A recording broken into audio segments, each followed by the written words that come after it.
السلام علیکم درنو دوستانو، مومن خان فرهادي یو ځل بیا ستاسو په چوپړ کې دوستانو د نن ورځ لپاره هم د تیر په څیر موږ د HTML د فورم ځانګړتیاوې یا اټریبیوټس لرو. نن درې ځانګړتیاو تشریح کوو چې د تمرکز ځانګړنه یا اتوفوکس اټریبیوټ، د جګوالي ځانګړنه یا هایټ اټریبیوټ او د پلنوالي ځانګړنه یا وایډ اټریبیوټ. دوستانو اول تمرکز ځانګړنه یا اتوفوکس اټریبیوټ عبارت د هغه ځانګړنې څخه ده چې کله ویبپاڼه د لومړي ځل لپاره پرانیستل کیږي نو هماغه باکس کوم چې اټوفوکس پې کې ډیکلر شوی دی، لیکل شوی مشخص شوی دی، هماغه کې به موږ لیکل کولی شو. کرسر به په هماغه کې بلینکینګ کوي یا به موجود وي. دوستانو راځئ همدغه په عملي ډول ګورو. دوستانو زه اوس یو څو فیلډونه زه جوړوم دلته.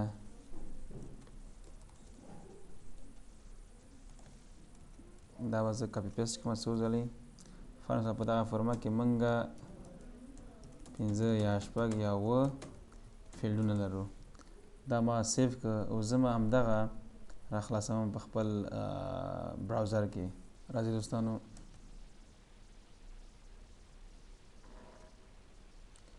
دوستانو اوس دلته کرزر په یو باکس کې یا ټکس باکس موجود نه دی.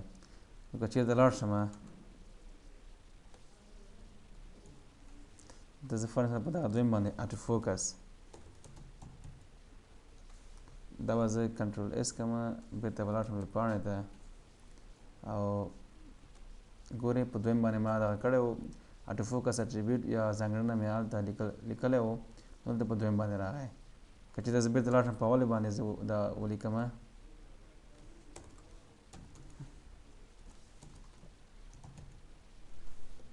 سیو یې کړم، بېرته لاړ شم زه دا ریلوډ کوم، په اوله کې راغی. ګورئ دوستانو دغه د اټوفوکس وظیفه ده. دا ډېر مهم دی، موږ سره دا کومک کوي چې فر مثال موږ څنګه خپل ویبپاڼه خلاصوو چې د کوم ځای نه موږ لیکل پیل شروع کړو نو اټوفوکس ځانګړنې څخه استفاده کوو. ځکه تر څو فرض مثال کرزر اخلي یا کیبورډ اخلي یا فرض مواد باندې هلته کلیک کوي، دا چې اتومات خپل راشي دا به ښیي. دویمه ځانګړنه دوستانو د جګوالي ځانګړنه یا هایټ اټریبیوټ دی. عبارت د هغه ځانګړنې څخه ده چې عنصر لپاره جګوالی ټاکي.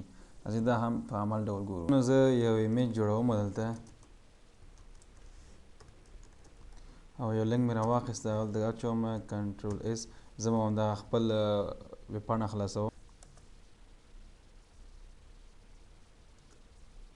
وروسته دغه ایمیج ما راخلاص کړ. تصویر دغه تصویر چې دی غیر منظم دی. غیر منظم په دې معنی چې جګوالی هم نه معلومه دی او پلانوالی هم نه معلومه دی.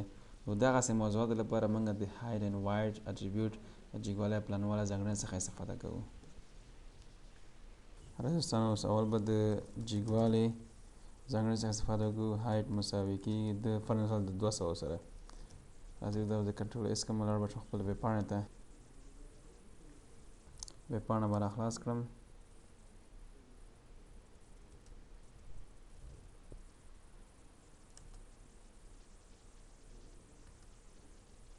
وروسته دغه دی لږ زره منظمه شو. اوس غواړم چې پلنوالی مې لږ زره کنټرول کړم. راځم مساوي کېږي فرض مثال د 100 سره. کنټرول اس. ګورئ دوستانو د پلنوالی تاسو پورې ملګري خپل ویبپاڼې ته ګورئ، په هماغې اندازه پلنوالی او جګوالی ورته وټاکئ. دوستانو د پلنوالی ځانګړنه موږ هم تشریح کړله. دا هم دې لپاره استفاده کېږي چې د یو عنصر پلنوالی موږ تاسو وټاکي. دا زموږ د نن ورځې درسونه دوستانو. بیا ځل لپاره تاسو په خدای تعالی سپارم. السلام علیکم.